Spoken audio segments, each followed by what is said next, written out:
må ikke grine med mig, når jeg ser en Guldborg Moller video. Så ja.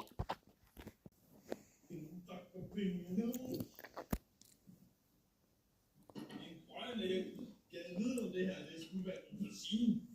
Nå, en rød æble.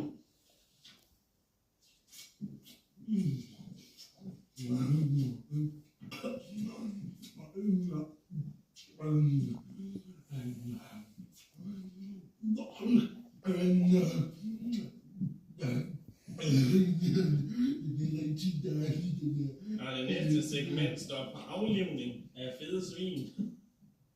Grøn, rød, hvis nu I ikke kunne se det. Nej.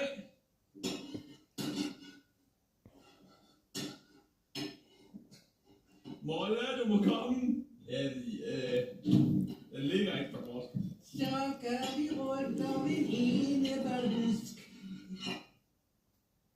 Enebærbusk. Kom igen. Det er en papir nu. Så ja. Pif. Jeg tror, du ikke må mig. Hvad skal du have? Okay. Så der jeg har nok lige været heldig, tror jeg. Det er bare lort begge to. Lime og tomat.